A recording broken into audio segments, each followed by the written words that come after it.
Então, o Luca Bassani agora acabou de me avisar que ele está no ponto. Vamos falar sobre a grande emoção e expectativa que cerca a eleição na Rússia. Quem será que vai ganhar? A Rússia terá sua primeira eleição presidencial desde 2018. Os eleitores têm até o próximo domingo para votar em um dos 4 candidatos, hein? Direto de Taiwan, ontem ele não esteve conosco, ele estava em voo. Direto de Taiwan, outro local que será um palco aí, provavelmente de guerra daqui a uns 5, 10 anos, o nosso correspondente Luca Bassani, ele está ao vivo no Linha de Frente. Luca Bassani, qual o risco que Putin corre nessa eleição? Afinal de contas, tem outros 3 candidatos, não? Exatamente, tem outros 3 candidatos, mas de fato muitos até brincam na internet que os 2 principais é o Vladimir e o Putin. Então nós sabemos que de fato o presidente Putin será reeleito pelo seu 5º mandato por mais 6 anos.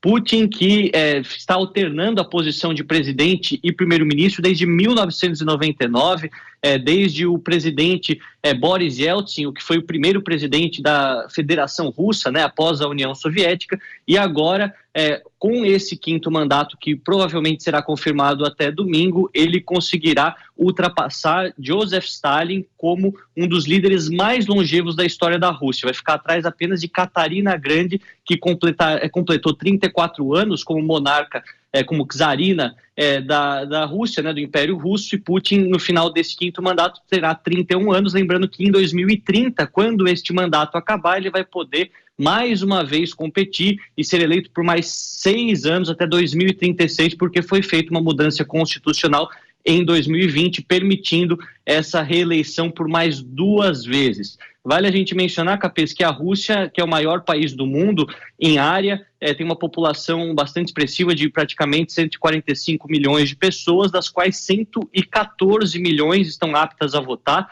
Geralmente o comparecimento ele fica aí na faixa de 2/3, né, 67%, 68%, pelo menos esse foi o dado da última eleição. Inclusive, as regiões ocupadas, anexadas pelos russos na Ucrânia, farão parte da votação. O presidente Zelensky diz que tudo isso é apenas uma tentativa de colocar à força o governo dos russos nessas regiões ocupadas, principalmente Zaporizhia, Luhansk e Donetsk, onde tem um controle efetivo em grandes cidades.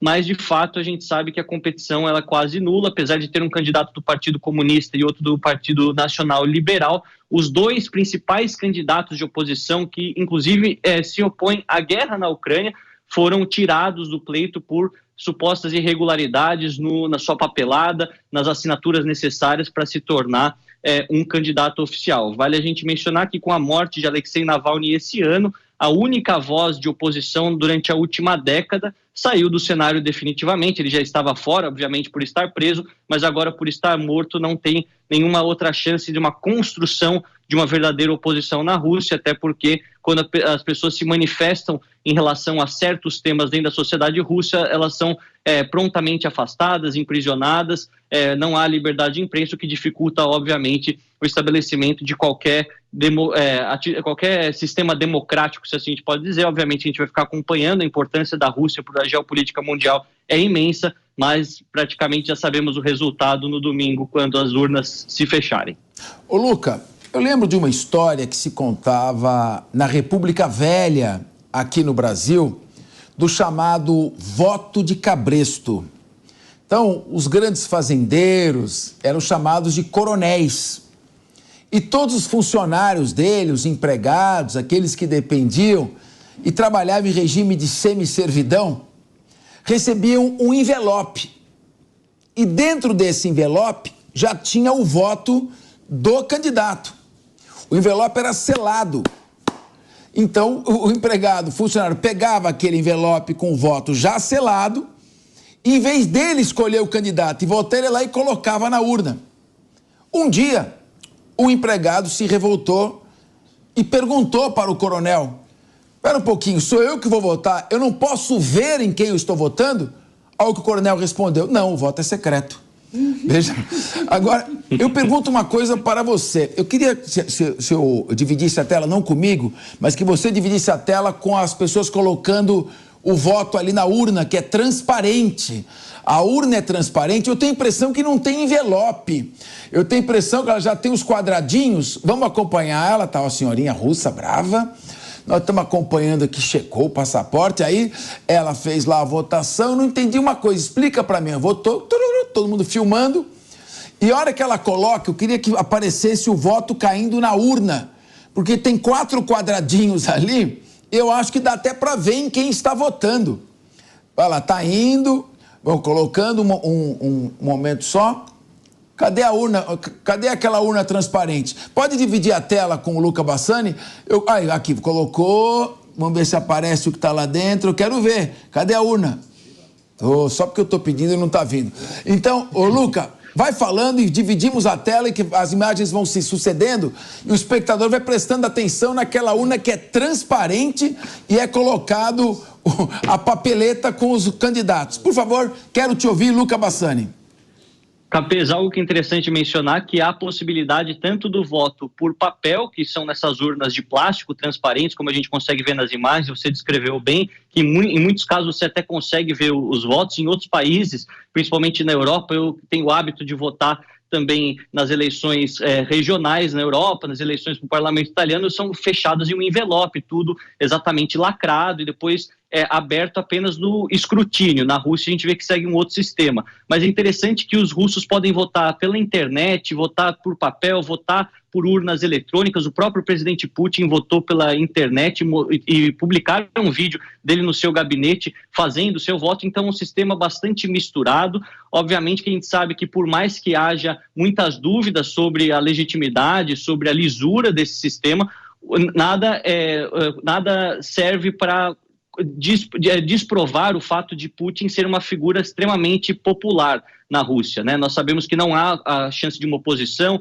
não há de fato liberdade de imprensa, mas há sim um forte apelo popular na sua figura, que segundo muitos russos, e essas análises são feitas por vários órgãos internacionais imparciais, muitos russos veem nele o resgate de um grande líder do passado, que representa os interesses da Rússia perante o Ocidente e não é subserviente a nenhum tipo de retórica, seja de um país ou de outro, e portanto, mesmo que tivéssemos um sistema mais limpo, provavelmente ele ainda ganharia, porque os russos, em seus pelo menos últimos 300 anos de existência, não tiveram nenhuma experiência verdadeiramente democrática. Talvez possamos falar da eleição de Boris Yeltsin no começo dos anos 90, mas desde Putin nós sabemos que não há de fato uma democracia plena no aspecto eleitoral como conhecemos em outras partes do mundo, o que dificulta, obviamente, a pluralidade de ideias em um país tão importante para o mundo como é a Rússia, na sua produção econômica e também por ser uma potência nuclear, como sempre falamos aqui.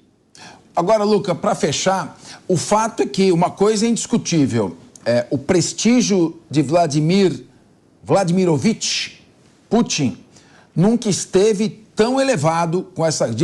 Eu vejo alguns comentaristas norte-americanos falando, ex-militares como Douglas McGregor, que estaria na faixa de 80% o índice de aprovação dele. É uma situação que se une o país em torno de uma guerra.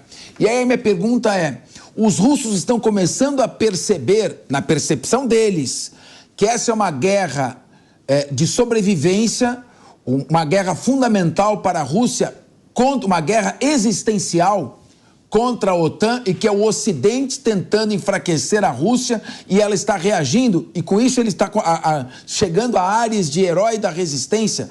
Essa é a percepção que você sente estando aí mais perto, bem mais perto do que nós, da Rússia?